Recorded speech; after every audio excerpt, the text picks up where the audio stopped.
एक बार पुनः स्वागत करते हैं आपके अपने YouTube चैनल ज्ञान संगम पर। तो आज का हमारा टॉपिक बहुत ही महत्वपूर्ण जियोग्राफी का टॉपिक है, जिसमें से हम भारत की प्रमुख नदियों के बारे में चर्चा करेंगे।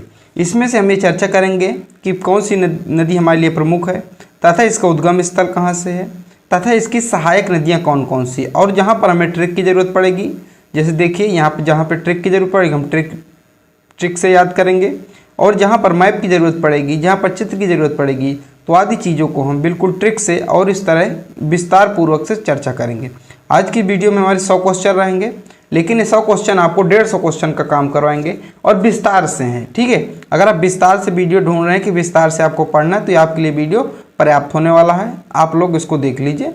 आप लोगों से निवेदन है कि आप स्किप मत कीजिएगा, हर एक चीज़ को आराम से समझिए। जो चीज़ समझ में ना आए या तो आप कमेंट में पूछ लीजिएगा, या फिर थोड़ा सा बैक करके फिर उसको दोबारा समझ लीजिएगा। ये आपके लिए बहुत ही इंपॉर्टेंट होने वाला है। इसको देखने के बाद आपका जो नदियों वाला टॉपिक 50% कंप्लीट होने वाला है, अगर आपने इसको मन से देख लिया। तो आज का हमारा पहला टॉपिक रहेगा। तो हमारा पहला जो प्रश्न है वो कह रहा है, भारत में प्रवाहित होने वाली सबसे बड़ी नदी कौन सी है।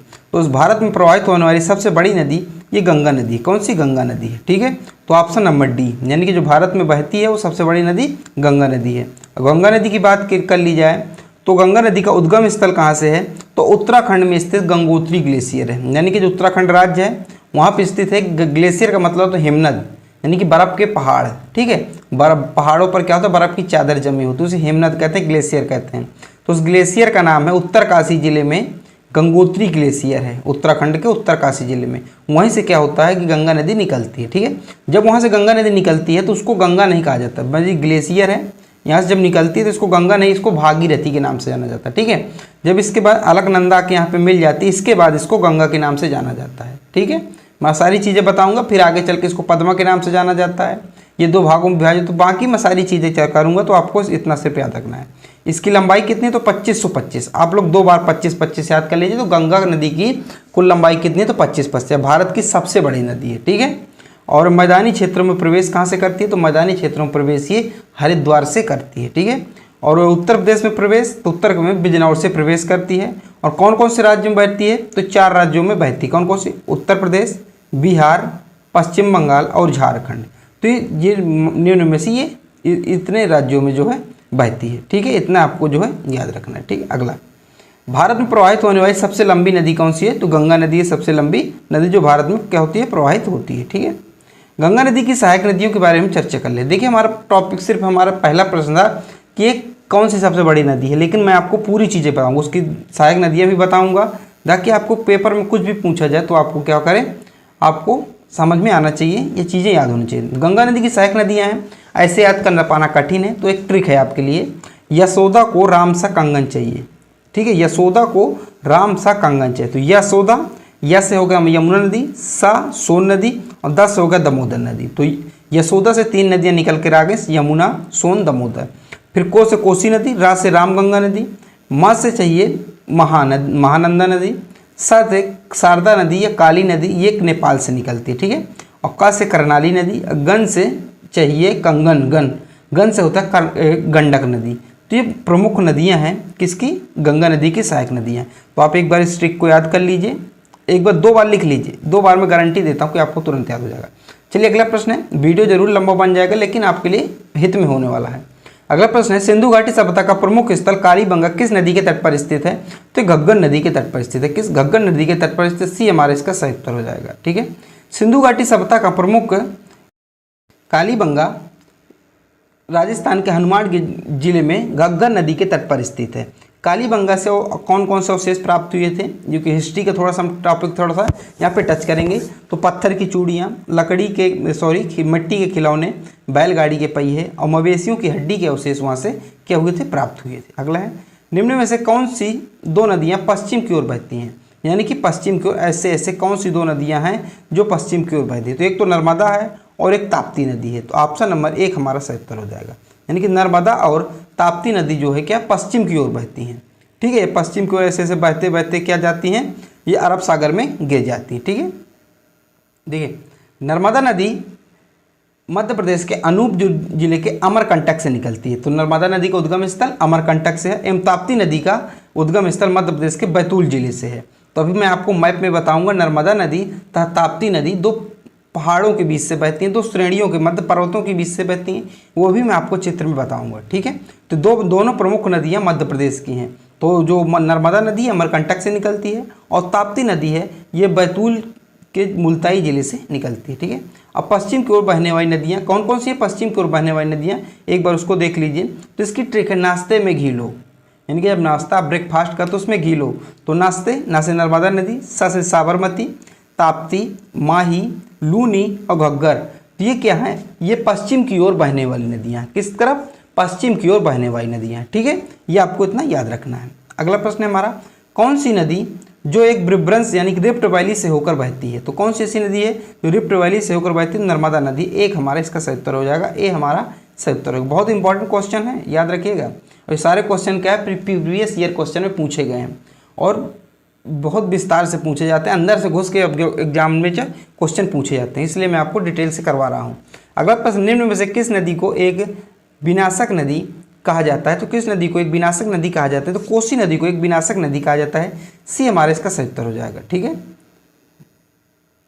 बिहार का शोक भी कोसी नदी को कहा जाता है। अगला है, निम्न में से कौन सी नदी यानी कि ज्वारंधमुख नहीं बनाती? ज्वारंधमुख जो कौन सी नदी नहीं बनाती ये आपसे पूछ रहा है, तो इसका सही उत्तर होगा महानदी, ये नहीं बनाती। डी हमारा इसका सही उत्तर हो जाएगा। अगला प्रश्न है, निम्न में से कौन सी नदी डेल्टा नहीं बनाती? तो कौन सी नदी है जो डेल्टा का निर्माण नहीं करती है? तो इसका सही उत्तर होगा हमारा ऑप्शन नंबर डी, ताप्ती नदी जो है डेल्टा नहीं बनाती है। ठीक है, तो डी हमारा इसका सही उत्तर हो जाएगा। डेल्टा किसे कहा जाता है? तो देखिए, ऐसे भूभाग को कहा जाता है जो नदियों द्वारा लाए गए अवशोधनों के संचय से निर्मित होता है। देखिए ये क्या है? ये ऐसे से नदी बह रही नीला नीला, और ये जो ऊपर का भाग है डेल्टा कहलाता है। तो क्या नीचे नीचे नदी चली जाती है और ये मिट्टी वाला भाग क्या ऊपर ऐसे उठ जाता है। ठीक है, ये डेल्टा कहलाता है। अगला है, क्षिप्रा नदी निम्न में से किसकी सहायक नदी है? तो जो क्षिप्रा नदी है ये चंबल की सहायक नदी। किसकी? चंबल की सहायक नदी। तो बी हमारा इसका सही उत्तर हो जाएगा। अगला प्रश्न हमारा, क्षिप्रा के बारे में कुछ महत्वपूर्ण बातें। तो क्षिप्रा नदी को मालवा की गंगा भी कहा जाता है। तो आप लोग याद रखें, मालवा की गंगा किस नदी को कहा जाता है? क्षिप्रा नदी को कहा जाता है। ठीक है, यह भारत की पवित्र नदियों में से एक है। उज्जैन जो है इसी नदी के किनारे स्थित है। ठीक है, उद्गम स्थल की बात करें तो मध्य प्रदेश के इंदौर जिले को जनापाव पहाड़ी से ये निकलती है। ठीक है, अगला है, पंजाब के निर्माण में सबसे महत्वपूर्ण नदी कौन सी है? तो सबसे महत्वपूर्ण नदी कौन सी इसमें से पंजाब का निर्माण हुआ? तो सिंधु की नदी है। सिंधु नदी इसका सही उत्तर हो जाएगा। ऑप्शन नंबर हमारा ए इसका सही उत्तर होगा। और जो सिंधु नदी के बारे में बात करते हैं तो सिंधु नदी है ये भारत के एक तिब्बत यानी कि चीन में एक जगह पड़ती है, सिंघी खमचा, या आप अगर ऐसे बात करें मानसरोवर झील के नीचे ग्लेशियर है बगल से ही, वहाँ से सिंधु नदी भारत में यानी कि बहती है। और भारत में ये लद्दाख में एक जगह है दमचौक, वहाँ से भारत में प्रवेश करती है। इतना आपको याद रखना। लंबाई की बात करें तो 2880 कुल लंबाई है। अब भारत में इसकी लंबाई की बात करें तो 1114 किलोमीटर इसकी भारत में कुल लंबाई है। ठीक है, अगला है, गंगा नदी को बांग्लादेश में किस नाम से जाना जाता है? तो गंगा नदी को जो बांग्लादेश में ये पद्मा के नाम से जाना जाता है। किसमें? पद्मा के नाम से जाना जाता है। अब मैं आपको इसकी स्टोरी पीछे की बता दूं। एक यहाँ पे बांध बनता है जिसको कहते हैं फरक्का, एक स्थान है फरक्का बैराज। तो यहाँ से गंगा नदी दो भागों में विभाजित हो जाती है। तो एक चली जाती है बांग्लादेश, एक चली जाती है कोलकाता, एक शाखा। तो बांग्लादेश में पद्मा कहा जाता है, जो कोलकाता जो शाखा चली जाती है, जिसकी जलधारा चली जाती है, उसे हुगली के नाम से जाना जाता है। तो ये आपको याद रखना है। ठीक है, देखिए यही बातें हैं। यहाँ पे लिखा है, पश्चिम बंगाल के फरक्का नामक स्थान से गंगा नदी दो भागों में विभाजित हो जाती है। ठीक है, यहाँ से दो भागों में विभाजित हो जाती है, जिसके जो कोलकाता चली तो हुगली नदी, और जो बांग्लादेश चली जाती है उसे पद्मा नदी के नाम से जाना जाता है। अगला प्रश्न, बांग्लादेश में पद्मा और यमुना जलधाराएं मिलकर किस मुख्य नदी का निर्माण करती हैं? तो किस मुख्य नदी का? तो मेघना का मुख्य निर्माण करती हैं। यानी कि पद्मा यानी कि गंगा नदी और यमुना यानी कि ब्रह्मपुत्र नदी। यमुना बांग्लादेश में ब्रह्मपुत्र नदी को यमुना कहा जाता है। जब दोनों धाराएं ये मिल जाती हैं तो मेघना का निर्माण करती हैं। अगला है, प्रायद्वीप भारत की सबसे लंबी नदी कौन सी है? तो प्रायद्वीप भारत की सबसे लंबी नदी पूछ रहा है तो गोदावरी नदी है। कौन सी? गोदावरी नदी जो है प्रायद्वीप भारत की सबसे लंबी नदी है। अब प्रायद्वीप भारत का मतलब क्या है? देखिए, मैं आपको पता होगा प्रायद्वीप किसे कहते हैं, लेकिन जिनको नहीं पता मैं आपको बता दूं, प्रायद्वीप ऐसे भाग को कहते हैं जो जल से तीनों ओर से घिरा, तो जल के तीनों ओर से उसे प्रायद्वीप कहा जाता है। तो ये वाला जो पार्ट है भारत का, ये क्या है? प्रायद्वीप कहलाएगा। तो यही जो प्रायद्वीप है इसके भारत की सबसे लंबी नदी आपसे पूछ रहा है, जो मैंने आपको गोदावरी बताया। गोदावरी नदी जो है प्रायद्वीप भारत की सबसे लंबी नदी है। अगर इसके उद्गम की बात करें तो इसका उद्गम जो है त्र्यंबकेश्वर महाराष्ट्र के नासिक जिले से होता है। संबंधित राज्य कौन कौन से जहाँ से बहती है, तो महाराष्ट्र है, छत्तीसगढ़ है, आंध्र प्रदेश है और तेलंगाना है, उड़ीसा है। और ये उपनाम इसका दक्षिण भारत की वृद्ध गंगा या बूढ़ी गंगा भी कहा जाता है। ठीक है, तो दक्षिण भारत की बूढ़ी गंगा इसको कहा जाता है, ये आपको विशेष रूप से याद रखना। अगला है वैनगंगा तथा पैनगंगा किसकी सहायक नदियां हैं, तो इसका सही उत्तर होगा ऑप्शन नंबर 1 गोदावरी, इसका एकदम सही उत्तर हो जाएगा। ठीक है, अगला प्रश्न है पंचगंगा और दूधगंगा किसकी सहायक नदियां हैं, तो पंचगंगा और दूधगंगा कृष्णा नदी की सहायक नदी है, बी हमारा इसका सही उत्तर हो जाएगा। अगला है किशन गंगा किस नदी की सहायक नदी है, तो जो किशन गंगा है ये झेलम नदी की सहायक नदी है, बी हमारा एकदम सही उत्तर यहाँ से हो जाएगा। अगला प्रश्न है कावेरी जल विवाद किन दो राज्यों के बीच है, तो कावेरी जल विवाद है जो ये कर्नाटक और तमिलनाडु के बीच है। किसके किसके बीच, कर्नाटक और तमिलनाडु के बीच है, तो हमारा सही उत्तर क्या हो जाएगा, इसका सही उत्तर होगा सी। अब देखिए सॉरी इसका सही उत्तर क्या होगा, इसका सही उत्तर होगा हमारा डी, कर्नाटक और तमिलनाडु, तो डी हमारा इसका सही उत्तर हो जाएगा। ठीक है, अगला प्रश्न सिंधु जल समझौता कब हुआ था, ये मैं आपको क्वेश्चन थोड़ा डिटेल में पढ़ाऊंगा। ठीक है, सिंधु जल समझौता कब हुआ था, तो सिंधु जल समझौता 1960 में हुआ था। कब, 1960 में हुआ था, बहुत पूछा जाता है, आप लोग याद रखिएगा। ये हुआ क्या था, देखिए कुछ नदियां हैं जो भारत से होकर पाकिस्तान जाती हैं। ठीक है, उनमें से कुछ एक बवाल मचा था, तो पाकिस्तान कहता था कि भारत जो है पानी का ज़्यादा उपयोग करता, हमारी तरफ पानी उन नदियों का नहीं आ पाता। तो विश्व बैंक द्वारा 19 सितंबर 1960 में सिंधु जल समझौता करवाया गया था। ठीक है, भारत और पाकिस्तान के बीच। इस समझौते के समय प्रधानमंत्री जवाहरलाल नेहरू थे और पाकिस्तान की तरफ से कौन थे, मोहम्मद आयूब खान थे। इन दोनों ने हस्ताक्षर किया था और विश्व बैंक ने इसमें क्या मध्यस्थता कराई थी। इसमें जो सिंधु नदी प्रणाली से 20% जो पानी भारत और 80% पानी जो पाकिस्तान को दिया जाएगा। अब कौन कौन सी चीज़ें देखिए, सिंधु जल समझौते के तहत 6 नदियों का जल का बंटवारा किया। कौन कौन सी 6 नदी हैं, तो सिंधु, झेलम और चिनाब, ये 3 नदियां हैं। इनका 80% पानी पाकिस्तान उपयोग करेगा और उनमें से 20% पानी भारत उपयोग करेगा। और नीचे जो नदियां हैं रावी नदी, ब्यास नदी, सतलज नदी, इनका जो 80% पानी भारत उपयोग करेगा और 20% पानी पाकिस्तान उपयोग करेगा। यह आपके लिए थोड़ा सा स्लाइड बहुत इंपॉर्टेंट है, इसको आप स्क्रीनशॉट ले लीजिए या फिर मेरे साथ नोट्स बनाते चलिए आप लोग। ठीक है, अगला है भारत और नेपाल के मध्य कौन सी नदी सीमा बनाती है, तो भारत और नेपाल के मध्य कौन सी नदी सीमा बनाती है, तो काली नदी सीमा बनाती है। ठीक है, तो इसका सही उत्तर होगा ऑप्शन नंबर सी। अगला प्रश्न है संकोच नदी किन 2 राज्यों के बीच सीमा बनाती है, जो संकोच नदी है किन 2 राज्यों के बीच, तो असम और पश्चिम बंगाल के बीच जो सीमा बनाती है। तो इसका सही उत्तर क्या हो जाएगा, इसका सही उत्तर होगा ऑप्शन नंबर 1 हमारा एकदम इसका सही उत्तर हो जाएगा। अगला प्रश्न हम की ओर चलते हैं। तो देखिए इसकी बात करें तो इसका उद्गम स्थल उत्तरी भूटान में होता है और भारत के असम में इसका विलय ब्रह्मपुत्र नदी में हो जाता है। भूटान में इसका नाम क्या है, पूना चुंगू छू इसको कहा जाता है। अगला निम्न में से कौन सा शहर गंगा नदी के तट पर स्थित है, तो इस गंगा नदी के तट पर स्थित नहीं है। तो कौन सा शहर है गंगा नदी के तट पर स्थित नहीं है, आपको पता है कानपुर है, पटना है, वाराणसी है, लेकिन दिल्ली यमुना नदी के तट पर स्थित है।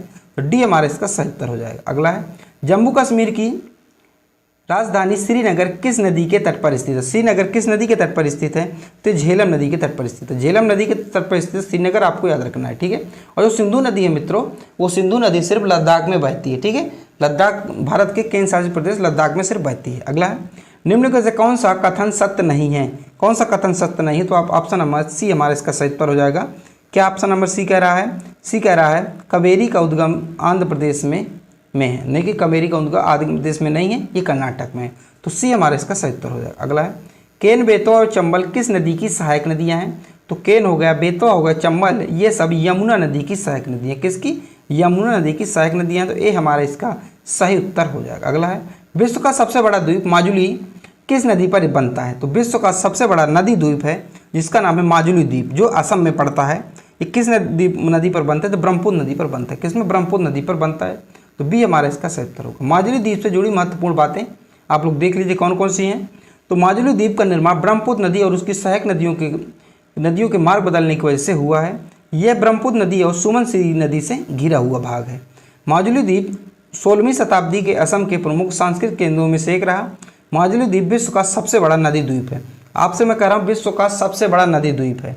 आपसे अगर पूछे विश्व का सबसे बड़ा नदी द्वीप तो आपको बताना है माजुली द्वीप। अगर उसमें से आपको पूछे कि विश्व का सबसे बड़ा द्वीप कौन सा है? नदी आपसे विश्व का सबसे बड़ा द्वीप तो आपको ग्रीनलैंड बताना, जो कि उत्तरी अटलांटिक महासागर में स्थित है, ये आपको याद रखना है, ठीक है। अगला, दुनिया का सबसे बड़ी नदी कौन सी है? दुनिया की सबसे बड़ी नदी कौन सी है, ये आपसे पूछा जा रहा है। तो इसका सही उत्तर होगा नील नदी। क्या होगा? नील नदी दुनिया की सबसे बड़ी नदी है। ए हमारा इसका सही उत्तर होगा। इसकी लंबाई कितनी है? तो 6650 किलोमीटर इसकी लंबाई है। इसके स्थान किधर है? तो उत्तर पूर्वी अफ्रीका में इसका स्थान है। और दुनिया की सबसे चौड़ी नदी की बात करें तो अमेजन नदी दुनिया की सबसे चौड़ी नदियों में से एक है, ठीक है। अगला है, कौन सी नदी में सर्वाधिक पानी है? तो किस नदी में सर्वाधिक पानी है? तो इसका सही उत्तर होगा अमेजन नदी। कौन सी? अमेजन नदी में सर्वाधिक पानी है, जो विश्व की सबसे चौड़ी नदी कही जाती है। अगला है, अमेजन नदी में प्रवाहित होने वाला जल विश्व के नदी का कुल कितना प्रतिशत है? यानी कि अमेजन नदी में जितना जल प्रवाहित होता है विश्व के नदियों का कुल कितना प्रतिशत वहाँ प्रवाहित? तो 20%। यानी कि विश्व की सारी पूरी नदियाँ ले लो और सिर्फ अमेजन नदी ले लो, तो अमेजन नदी में विश्व की सारी नदियों का 20% पानी जो अकेले उसमें बहता है। अगला है, निम्न में से किस नदी का सबसे बड़ा जल ग्रहण क्षेत्र है? तो किस नदी का सबसे बड़ा जल ग्रहण क्षेत्र है? तो कृष्णा नदी का। किसका? कृष्णा नदी का। निम्नलिखित में से कृष्णा नदी का सबसे बड़ा जल ग्रहण क्षेत्र। अगला है, भारत की लवण नाम से कौन सी नदी जानी जाती है? तो भारत की लवण नाम से कौन सी नदी जानी जाती है? तो लूनी नदी जानी जाती है। कौन सी? लूनी नदी जानी जाती है और कच्छ के रण में क्या होती है? समाहित हो जाती है। अगला है, भारत की सबसे लंबी नदी जिसका उद्गम एवं मुहाना दोनों भारतीय क्षेत्र में स्थित है, यानी कि उद्गम भी भारत से होती है और ये मुहाना भी भारत की तरफ है, तो ऐसी कौन सी सबसे लंबी नदी है? तो ये गोदावरी नदी है। कौन सी? गोदावरी नदी है, ठीक है। तो बी हमारा इसका सही उत्तर हो जाएगा। गोदावरी नदी जो है प्रायद्वीप भारत की नदी है। अगला है, भारत का सबसे लंबा बांध हीराकुंड बांध किस नदी पर स्थित है? जो हीराकुंड बांध है ये महानदी पर स्थित है। कौन सी? महानदी पर स्थित है। एक हमारा इसका सही उत्तर हो जाएगा। अगर आपसे राज्य पूछे तो उड़ीसा आपको इसका बताना है, ठीक है। तो भारत का सबसे लंबा बांध हीराकुंड बांध उड़ीसा के संबलपुर शहर के पास महानदी के पर बना हुआ है। इसकी अगर लंबाई की बात करें तो 25.8 किलोमीटर इसकी कुल लंबाई है। दुनिया का सबसे लंबा मिट्टी का बांध है, ठीक है। अगला है, भारत का प्रसिद्ध बांध भाखड़ा नागल किस नदी पर बना है या स्थित है? तो इसका सही उत्तर होगा ऑप्शन नंबर डी, सतलुज नदी पर स्थित है। कितना? सतलुज नदी पर स्थित है। चौथा हमारा इसका सही उत्तर हो जाएगा। दुनिया का सबसे ऊंचा बांध टिहरी किस नदी पर स्थित है? तो टिहरी किस नदी पर स्थित है? ये भागीरथी नदी पर स्थित है। किस पे? भागीरथी नदी पर। एक इसका सही उत्तर होगा। आपको याद कैसे रहेगा कि टिहरी दुनिया का सबसे ऊंचा बांध है, ठीक है। विश्व का सबसे ऊंचा यानी भारत का सबसे ऊंचा है तो टिहरी, टी क्या होता है? ऊपर होती है, ठीक है। ऐसे आप लोग याद सकते हैं, ठीक है। अगला है, गोविंद बल्लभ पंत सागर किस नदी पर स्थित है? जो गोविंद बल्लभ पंत सागर ये किस नदी पर स्थित है? बांध है, ये किस नदी पर स्थित है? ये रिहंद नदी पर स्थित है। ये उत्तर प्रदेश में, ठीक है, उत्तर प्रदेश के सोनभद्र में। अगला है, मंदाकिनी एवं अलकनंदा के संगम के स्थल को किस नाम से जाना जाता है? तो इसको किस नाम से जाना जाता है? तो इसको जाना जाता है रुद्रप्रयाग के नाम से जाना जाता है। किसे? रुद्रप्रयाग के नाम से जाना जाता है, ठीक है। अब देखिए इसके बारे में पढ़ लेते हैं, पंचप्रयाग के बारे में थोड़ा सा पढ़ लेते हैं। देखिए, अगर आपसे पूछे देवप्रयाग किन दो नदियों का संगम को कहा जाता है तो भागीरथी और अलकनंदा के जो संगम होता है इसे कहा जाता है देवप्रयाग, ठीक है। और रुद्रप्रयाग की बात करें तो मंदाकिनी और अलकनंदा जब मिलती है तो उसे रुद्रप्रयाग कहते हैं।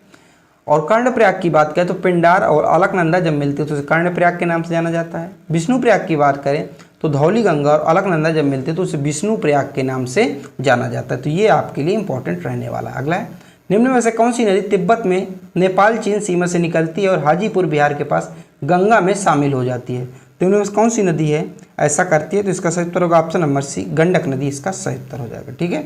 अगला प्रश्न है हमारा, भारत का सबसे बड़ा नदी द्वीप नदी मुख किस नदी के मुख पर स्थित है? यानी कि सबसे बड़ा नदी मुख किस नदी के मुख पर स्थित है? तो इसका सही उत्तर होगा ऑप्शन नंबर ए, हुगली नदी। इसका सही उत्तर क्या? हुगली नदी, जो कोलकाता जो हुगली नदी के किनारे स्थित है। और हुगली नदी गंगा नदी की एक ही शाखा है जो कोलकाता में चलती है, उसे हुगली के नाम से जाना जाता है। अगला, मध्य प्रदेश में गांधी सागर बांध किस नदी पर स्थित है? जो मध्य प्रदेश में गांधी सागर बांध है चंबल नदी पर स्थित है। किसमें? चंबल नदी पर स्थित है। दूसरा हमारा इसका सही उत्तर हो जाएगा, ठीक है। अगला प्रश्न है, निम्न में से कौन सी नदी जम्मू कश्मीर में प्रवाहित नहीं होती? तो कौन सी नदी है जम्मू कश्मीर में प्रवाहित नहीं होती, ये आपको बताना है। इसका सही उत्तर होगा सिंधु नदी। सिंधु नदी जो जम्मू कश्मीर प्रवाहित नहीं होती, ये मानसरोवर झील से निकलती, झील के नीचे के ग्लेशियर है वहाँ से निकलती सिंधु नदी।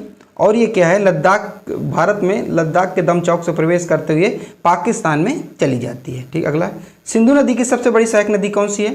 तो सिंधु नदी की जो सबसे बड़ी सहायक नदी है उसको कहते हैं चिनाब नदी। कौन सी? चिनाब नदी है, ये बी है इसका सही उत्तर होगा। तो चिनाब आप बना लीजिएगा। चिनाब नदी सिंधु नदी की सबसे बड़ी सहायक नदी। अगला है, भारत की किस नदी को जैविक मरुस्थल कहा जाता है? तो भारत की किस नदी को जैविक मरुस्थल के नाम से जाना जाता है? दामोदर नदी को जैविक मरुस्थल के नाम से जाना जाता है। बी हमारा इसका सही उत्तर होगा। अगला है, कौन सा शहर यमुना नदी के किनारे स्थित है? तो कौन सा शहर है? देखिए आगरा भी है, दिल्ली भी, मथुरा, तो उपरोक्त सभी होगा। डी हमारा इसका सही उत्तर होगा। यानी कि आगरा भी जो यमुना नदी किनारे है, दिल्ली भी यमुना नदी किनारे और मथुरा भी यमुना नदी किनारे स्थित है। अगला है, मध्य प्रदेश में नर्मदा नदी की लंबाई कितनी है? तो मध्य प्रदेश में जो नर्मदा नदी की लंबाई कितनी है? तो ये है 1077 किलोमीटर। कितनी? 1077 किलोमीटर इसकी सही उत्तर हो जाएगा। अगला है, भागीरथी नदी का उद्गम स्थल है। तो भागीरथी नदी का उद्गम स्थल क्या है? तो गंगोत्री। क्या है? गंगोत्री इसका सही उत्तर होगा डी। देखिए गंगा नदी का ही नाम है भागीरथी नदी। जब भागीरथी नदी गंगोत्री के ग्लेशियर से निकलती है उत्तराखंड से, उत्तरकाशी जिले से, तो इसको कहा जाता है भागीरथी। फिर एक नदी इसमें मिलती है अलकनंदा। जब अलकनंदा मिलती है तब इसको गंगा कहा जाता है। ठीक है, ये बातें मैं विस्तार से आपको चित्र के साथ पीछे बता चुका हूँ। अगला है, सिंधु और सतलज नदी के बीच हिमालय का भाग क्या कहलाता है? तो सिंधु और सतलज नदी के बीच का जो हिमालय का भाग है उसे क्या कहला जाता है, ये आपको बताना है। तो इसका सही उत्तर होगा पंजाब हिमालय इसको कहा जाता है। क्या होगा? पंजाब हिमालय इसको कहा जाता है। तो ये हमारा इसका सही उत्तर हो जाएगा। अगला है, तीस्ता और दिहांग नदियों के बीच आने वाले हिमालय को के भाग को किस नाम से जाना जाता है? तो इसको जो कहा जाता है असम हिमालय कहा जाता है। क्या कहा जाता है? असम हिमालय कहा जाता है। इसका सही उत्तर होगा ऑप्शन नंबर डी, इसका सही उत्तर हो जाएगा। ठीक है, अब देखिए इनके बारे में पढ़ लेते हैं। कौन सा हिमालय के मध्य कौन से भाग को कहा जाता है? तो असम हिमालय अगर पूछे तो तीस्ता और दिहांग, दिहांग का मतलब आप ब्रह्मपुत्र नदी भी कह सकते हैं, क्योंकि अरुणाचल प्रदेश में से दिहांग के नाम से जाना जाता है। तो तीस्ता और ब्रह्मपुत्र नदी या फिर दिहांग नदी के बीच जो स्थित भाग है उसे असम हिमालय के नाम से जाना जाता है। इसके बाद पंजाब हिमालय, तो सिंधु और सतलज नदी के मध्य जो भाग है उसे पंजाब हिमालय के नाम से जाना जाता है। कुमायूं हिमालय, सतलज नदी और काली नदी के बीच का जो भाग है उसे कुमायूं हिमालय के नाम से जाना जाता है। इसके बाद नेपाल हिमालय, तो काली नदी और तीस्ता नदी के जो मध्य भाग है उसे नेपाल हिमालय के नाम से जाना जाता है। अगला है, सियाचिन ग्लेशियर पिघलने से बना पानी किस नदी का मुख्य स्रोत है? तो किस नदी का मुख्य स्रोत है ये आपसे पूछा जा रहा है। तो इसका सही उत्तर होगा हमारा नुब्रा नदी इसका सही उत्तर हो जाएगा। तो बी हमारा इसका सही उत्तर होगा। अगला प्रश्न, सिंधु नदी कौन सी नदी मानसरोवर झील से निकलती है? तो सिंधु नदी कौन सी सहायक नदी है जो मानसरोवर झील से निकलती है? तो सतलज नदी। कौन सी? सतलज नदी। ऑप्शन नंबर जो हमारा इसका सही उत्तर होगा सी हमारा इसका सही उत्तर हो जाएगा। अगला है, कौन सी नदी काजीरंगा नेशनल पार्क से होकर गुजरती है? तो कौन सी नदी जो काजीरंगा नेशनल पार्क से होकर गुजरती है? तो ब्रह्मपुत्र नदी है। कौन सी? ब्रह्मपुत्र नदी है। ठीक है, ऑप्शन नंबर बी हमारा इसका सही उत्तर हो जाएगा।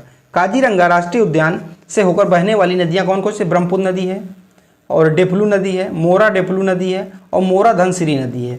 तो आपको जो है ये ब्रह्मपुत्र नदी आपके लिए इंपॉर्टेंट है, इसलिए आपको याद रखना है। ठीक है, और काजीरंगा राष्ट्रीय उद्यान कहाँ है ये भी आपको बता दूं, असम में है।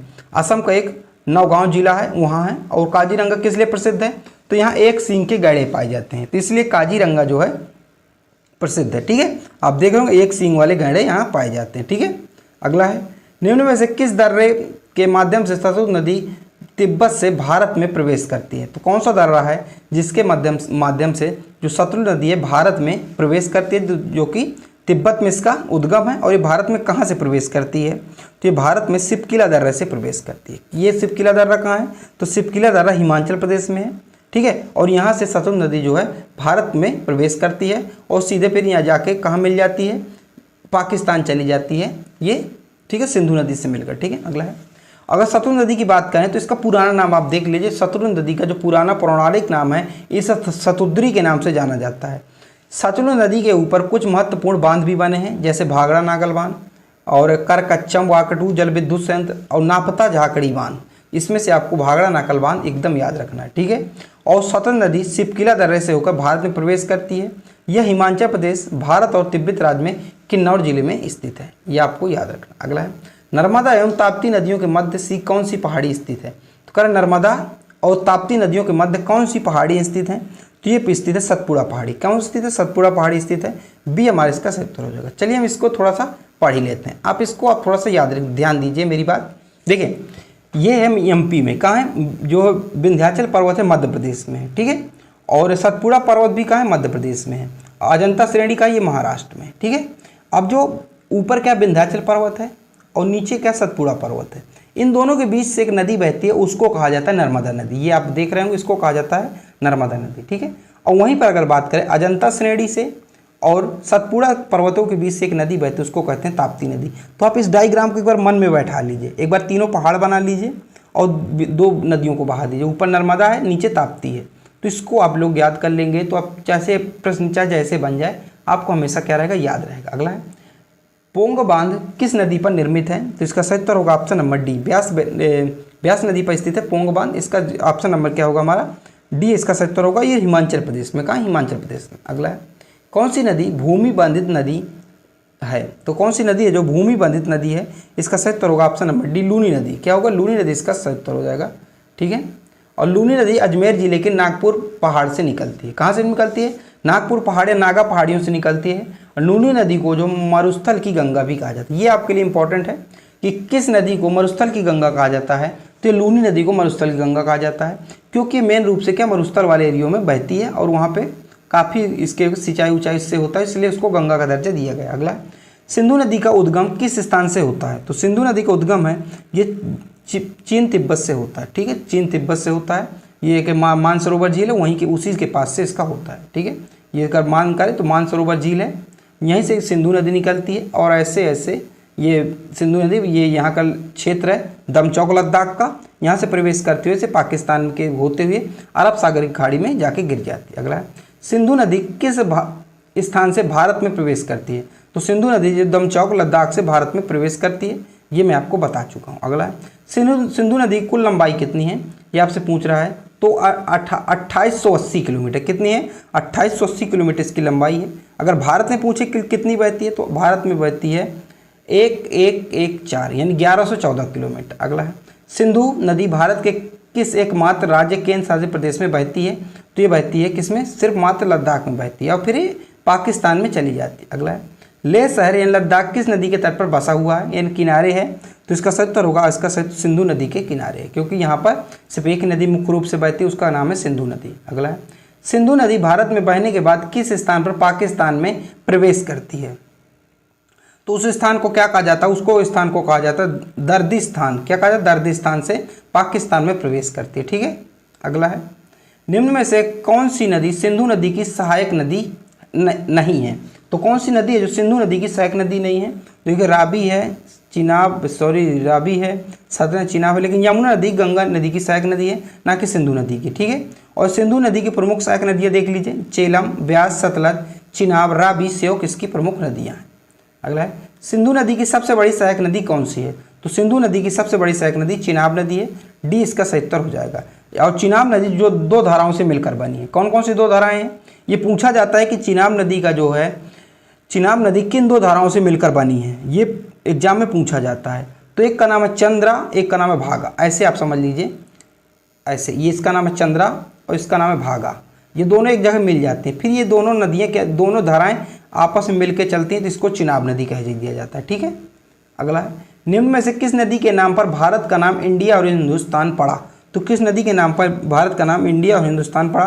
तो सिंधु नदी के नाम पर पड़ा। ठीक है, सिंधु नदी को इंग्लिश में कहा था इंडस। इंडस तो अंग्रेज क्या थे? इंडस यानी कि जो उधर से आते थे, हमारे पुर्तगाली हो गए सब, तो इंडस कहते थे, धीरे धीरे इसको इंडिया कहने लगे। ठीक है, तो इस प्रकार इसी के नाम पर पड़ा। अगला है, निम्न में से किन पर्वत श्रेणी के मध्य सिंधु नदी बहती है? तो किन पर्वत श्रेणियों के मध्य सिंधु नदी बहती है? तो इसका सही उत्तर क्या होगा? इसका सही उत्तर होगा ऑप्शन नंबर ए, लद्दाख और जास्कर श्रेणी। ठीक है, अगला है, किस स्थान के निकट सिंधु नदी गहरे यानी कि गार्ज महाखंड का निर्माण करती है?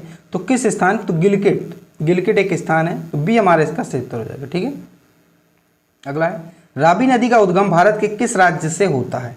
तो रावी नदी का उद्गम भारत के किस राज्य से होता है? तो हिमाचल प्रदेश से होता है। किससे? हिमाचल प्रदेश से होता है।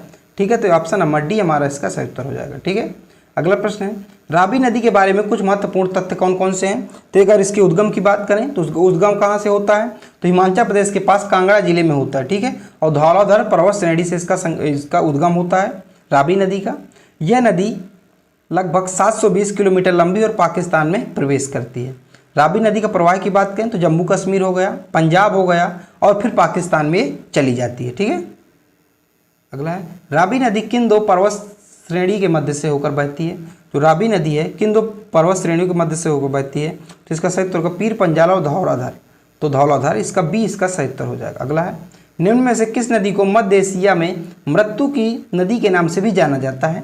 तो इसका सही उत्तर होगा ऑप्शन नंबर बी, श्योक नदी के नाम से जाना जाता है, क्योंकि इसकी ढलान और इसके तेज प्रभाव के कारण इसको मृत्यु की नदी भी कहा जाता है। प्राचीन काल में एक घटना घटी थी कि कुछ व्यापारी इसको पार करने की कोशिश कर रहे थे और इसको पार कर नहीं कर पाए थे, तो उनकी क्या हो गई थी, मृत्यु हो गई थी इसको, इसलिए इसको श्योक नदी के नाम से भी जाना जाता है। अगला है, भारत की राष्ट्रीय नदी के रूप में किस नदी को जाना जाता है? तो भारत की राष्ट्रीय नदी कौन सी? गंगा नदी, ये आपका सभी को पता होगा, ठीक है। और अगर बात करें तो भारत को राष्ट्रीय नदी का दर्जा कब दिया गया, यानी कि गंगा नदी को भारत की राष्ट्रीय नदी का दर्जा कब दिया गया? तो 4 नवंबर 2008 को इसको दिया गया था। और कहाँ से निकलती है गंगा नदी? तो गोमुख, उत्तराखंड के उत्तरकाशी जिले के गोमुख से निकलती है और बंगाल खाड़ी में गिर जाती है। इसकी लंबाई तो 2525 किलोमीटर इसकी कुल लंबाई है। ये उत्तराखंड, फिर उत्तर प्रदेश, बिहार, पश्चिम बंगाल ऐसे होते हुए चली जाती है। अगला है, बद्रीनाथ धाम किस नदी के किनारे स्थित है? जो बद्रीनाथ धाम है किस नदी के किनारे स्थित है? अलकनंदा नदी के किनारे स्थित है। सी हमारा इसका सही उत्तर हो जाएगा। विश्व प्रसिद्ध केदारनाथ धाम किस नदी के किनारे स्थित है? तो विश्व प्रसिद्ध केदारनाथ धाम है जो ये मंदाकिनी नदी के किनारे स्थित है। क्या मंदाकिनी नदी के किनारे स्थित है? बी हमारा इसका सही उत्तर हो जाएगा। अगला है, निम्न में से गंगा नदी भारत के किस राज्य में से नहीं गुजरती है? यानी कि गंगा नदी जो भारत किस राज्य में से नहीं गुजरती है, तो ये आपसे पूछा जा रहा है। तो गंगा नदी छत्तीसगढ़ से नहीं गुजरती। कहाँ से? छत्तीसगढ़ से नहीं गुजरती, बाकी उत्तराखंड से, उत्तर प्रदेश से गुजरती है, और बिहार, झारखंड, उत्तराखंड और ये हो गया आपका पश्चिम बंगाल, यहाँ से गुजरती है, लेकिन ये छत्तीसगढ़ से नहीं गुजरती। तो डी हमारा इसका सही उत्तर हो जाएगा, ठीक है। गंगा नदी की बात करें तो उत्तराखंड के उत्तरकाशी ग्लेशियर से निकलती है, बहुत मैं बार बता चुका, गंगोत्री ग्लेशियर से निकलती है। ये उत्तर प्रदेश, बिहार, पश्चिम बंगाल और उत्तराखंड से बहती है, ठीक है, और जिसमें झारखंड भी शामिल है। गंगा नदी को भागीरथी के नाम से भी जाना जाता है। पहले भागीरथी इसका नाम रहता है, इसके बाद जब अलकनंदा इसमें जाकर मिलती है तो इसका नाम फिर गंगा पड़ता है, ठीक है। गंगा नदी की सहायक नदियों की बात करें तो रामगंगा, गोमती, घाघरा, गंडक, कोसी और महानंदा शामिल है। मैं आपको चीज़ें इसलिए बार बार इसलिए बता रहा हूँ कि आपकी चीज़ें क्या हो जाए, याद हो जाए। अगला है, गंगा नदी की सबसे लंबी सहायक नदी कौन सी है? तो यमुना नदी जो गंगा नदी की सबसे सहायक लंबी नदी है। और यमुना नदी की सबसे लंबी सहायक नदी पूछे आपसे कि सबसे बड़ी सहायक नदी कौन सी है, तो इसको आपको बताना है कौन सी नदी है। अच्छा, ये आप लोग बताइए कि यमुना नदी की सबसे बड़ी जो लंबी सहायक नदी कौन सी है, आपको बताना है, ठीक है। यमुना नदी के बारे में कुछ महत्वपूर्ण तथ्य है। इसका उद्गम स्थल तो वही उत्तराखंड की यमुनोत्री ग्लेशियर से होता है। इसकी लंबाई तो 1376 किलोमीटर की लंबाई है। भारत में बहते हुए दिल्ली, उत्तर प्रदेश, बिहार में होकर आगे बढ़ती है। मुख्य सहायक नदियाँ की बात करें तो गंगा की केन हो गया, घाघरा हो गया, कोसी इसकी मुख्य सहायक नदियाँ हैं। अगला है, लखनऊ शहर गंगा नदी के किस सहायक नदी के तट पर स्थित है? तो गोमती नदी के स्थित है, गोमती, ठीक है। इसका सही उत्तर होगा। अब गोमती नदी कहाँ से निकलती है? तो गोमती नदी जो है पीलीभीत में एक झील है, उस झील का नाम है फूलहर झील। फूलहर झील से निकलती है गोमती नदी, ठीक है। और गोमती नदी क्या है? एक मैदानी नदी है, क्योंकि ये मैदान से इसका उद्गम होता है, ठीक है। अगला है, गंगा की सहायक नदियाँ जिनका उद्गम नेपाल से होता है, तो कौन सी गंगा की ऐसी कौन सी सहायक नदी है जिसका उद्गम स्थल जो नेपाल से होता है, तो कौन सी है? तो गंडक हो गया, कोसी, काली, सभी हैं, तो डी इसका सही उत्तर हो जाएगा हमारा, सभी हमारा इसका सही उत्तर हो जाएगा। अगला है, गंगा नदी की सहायक सोन नदी का उद्गम कहाँ से होता है? तो गंगा नदी की जो सहायक नदी है जिसको कहते हैं सोन नदी, इसका उद्गम स्थल कहाँ से? तो अमरकंटक से होता है, ठीक है। अगर आपने ट्रिक से नहीं याद किया गंगा नदी की सहायक नदियाँ, तो आप प्लीज़ गुजारिश है कि याद कर लीजिए, नहीं कि लेकिन क्योंकि आप अगर इस ट्रिक से नहीं याद करेंगे तो आप हमेशा परेशान रहेंगे, ठीक है। भारत में गंगा नदी की अंतिम सहायक नदी कौन सी है? तो भारत में जो गंगा नदी की जो अंतिम सहायक नदी है वो है महानंदा। कौन सी है? महानंदा, बी इसका सही उत्तर हो जाएगा। अगला प्रश्न है, फरक्का बैराज बांध से गंगा नदी किन दो जल धाराओं में बढ़ जाती है? तो जो फरक्का नामक स्थान है ये किन दो जल धाराओं में बढ़ जाती है? तो ये हुगली और पद्मा में बढ़ जाती है, तो डी है इसका हमारा सही उत्तर हो जाएगा, ठीक है। यहाँ पे फरक्का बांध है, यहाँ से क्या होता है, गंगा नदी दो धाराओं में बढ़ जाती है। एक को हम कह देते हैं पद्मा और एक को कह देते हैं हुगली। तो हुगली है कोलकाता की तरफ चली जाती है शाखा, और ये पद्मा जो बांग्लादेश की तरफ जाती है, इसलिए कहते हैं कि बांग्लादेश में गंगा नदी को पद्मा के नाम से जाना जाता है। और वही शाखा जब दूसरी शाखा जो हमारी, तो दूसरी शाखा चली जाती है कोलकाता की तरफ, इसलिए कहते हैं कि कोलकाता जो हुगली नदी के किनारे स्थित है। ये सब सारी चीज़ें आपको याद रखनी चाहिए। अगला है, पश्चिम बंगाल का कोलकाता शहर किस नदी के किनारे बसा है? तो ये हुगली नदी किनारे बसा है, चूँकि मैं आपको बार बार ये चीज़ें क्या बता रहा हूँ। अगला है, बांग्लादेश में गंगा नदी को किस नाम से जाना जाता है? तो इसको पद्मा के नाम से जाना जाता है। ठीक है, अगला है हुगली नदी किस सहायक नदी को पश्चिम बंगाल का शोक कहा जाता है? तो पश्चिम बंगाल का शोक किस नदी को कहा जाता है? तो पश्चिम बंगाल का शोक दामोदर नदी को कहा जाता है। अगर आप पूछे बिहार का शोक, तो बिहार का शोक कोसी नदी को कहा जाता है। ठीक है, ये अपने बाढ़ के कारण इसको शोक कहा जाता है, क्योंकि इसमें क्या अत्यधिक विनाश होता है। अगला, सुंदरवन डेल्टा का निर्माण किन दो नदियों का द्वारा किया जाता है? तो सुंदरवन डेल्टा का निर्माण जो गंगा नदी और ब्रह्मपुत्र नदी द्वारा किया जाता है। डी हमारा इसका सही उत्तर होगा। ठीक है, यहाँ से गंगा नदी आती है, यहाँ से ब्रह्मपुत्र नदी आती है और यहीं पे सुंदरवन डेल्टा का निर्माण करती है। अब इसका नाम सुंदरवन क्यों पड़ा? क्योंकि यहाँ पर इस क्षेत्र में जो है सुंदरी नामक वृक्ष पाए जाते हैं। क्या पाए जाते हैं? सुंदरी नामक वृक्ष पाए जाते हैं। ये आधा हिस्सा जो पश्चिम बंगाल के अंतर्गत आता है और आधा बांग्लादेश के अंतर्गत आता है। ठीक है, अगला है ब्रह्मपुत्र नदी जब बांग्लादेश में प्रवेश करती है तो इस नदी को किस नाम से जाना जाता है? तो ब्रह्मपुत्र नदी जब बांग्लादेश में प्रवेश करती है तो इसको जमुना नाम के नाम से जाना जाता है। जमुना नाम से जाना जाता है। सी हमारा इसका सही उत्तर हो जाएगा। ठीक है, अब ब्रह्मपुत्र नदी के बहुत जगह अलग अलग नाम है, इसको आप देख लीजिए।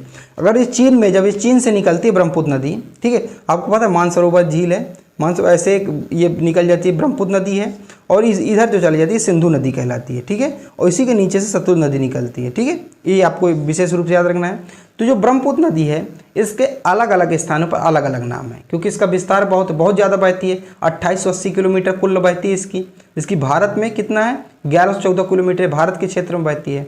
अगर चीन में बात करें तो यारलुंग यानी चियांग या यारलुंग इसको कहा जाता है चीन में।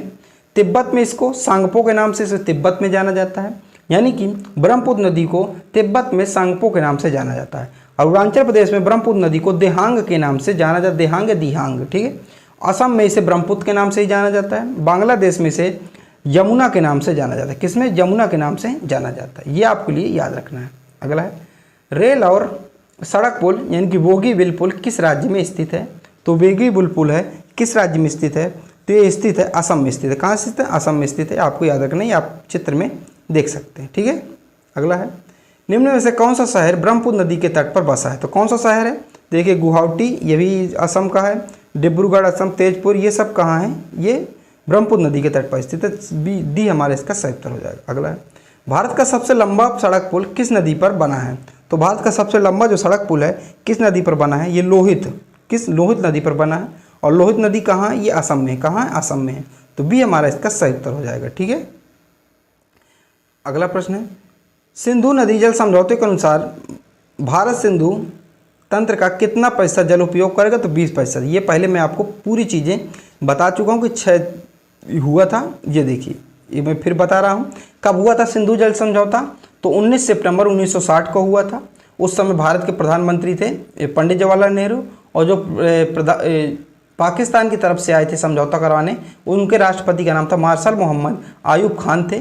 और विश्व बैंक ने इसकी क्या थी? मध्यस्थता कराई थी। और सिंधु नदी प्रणाली से 20% पानी पाकिस्तान, 80% पानी 20% भारत और 80% पानी पाकिस्तान उपयोग करेगा। अगर आपको ये चीज़ समझ में नहीं आ रही है तो आप थोड़ा सा पहले का वीडियो देख लीजिए। पहले का वीडियो का मतलब है आप थोड़ा सा 50 क्वेश्चन के अंदर यानी कि 30-35 नंबर पे एक क्वेश्चन है जिसमें मैं डिटेल से इसको बताया, आप उसको देख लीजिए। अगर आप शुरू से वीडियो देख रहे हैं तो आपको चीज़ें समझने में दिक्कत नहीं होगी। ठीक लग रहा है? पाकिस्तान द्वारा सिंधु जल समझौते के अनुसार सतलुज नदी, ब्यास और रावी नदी का कितना प्रतिशत पानी उपयोग करेगा? तो पाकिस्तान कितना प्रतिशत पानी उसका उपयोग करने वाला, ये आपसे पूछा जा रहा है। तो इसका सही उत्तर होगा 20%। कितना? 20%। यानी कि देखिए सतलुज नदी, ब्यास नदी और रावी नदी, कौन सी? सतलुज नदी, ब्यास नदी और रावी नदी, इन 3 नदियां हैं जो इनका जो 20 पानी है 20% उपयोग जो पाकिस्तान करेगा और 80% पानी जो भारत उपयोग इसका करने वाला है। ठीक है, अगला है दूध सागर जलप्रपात किस राज्य में स्थित है? ये आपसे पूछा जा रहा है। दूध सागर जलप्रपात किस राज्य में स्थित है? गोवा में स्थित है। कहाँ है? गोवा में स्थित है। क्यों इसको दूध सागर कहा जाता है? देखिए जब ये बहता है तो ऐसा लगता है कि दूध बह रहा है। ठीक है, और ये घूमने के लिए अच्छी एक जगह मानी जाती है। अगला है कृष्णा नदी जल विवाद किन 2 राज्यों के बीच है? तो कृष्णा नदी जल विवाद किन 2 राज्यों के बीच है? तो ये है ऑप्शन नंबर आंध्र प्रदेश और कर्नाटक के बीच है। ठीक है, तो ये हमारे यहाँ से सही उत्तर हो जाएगा। अगला प्रश्न है प्रायद्वीप नदियों की लंबाई के अनुसार कौन सा सही घटता क्रम है? तो कौन सा सही घटता क्रम है ये आपसे पूछा जा रहा है। तो इसका सही उत्तर होगा ऑप्शन नंबर गोदावरी, कृष्णा और नर्मदा महानदी। ठीक है, लंबाई के अनुसार इससे बात की जा रही है। अगला है इडुक्की परियोजना का संबंध किस नदी से है?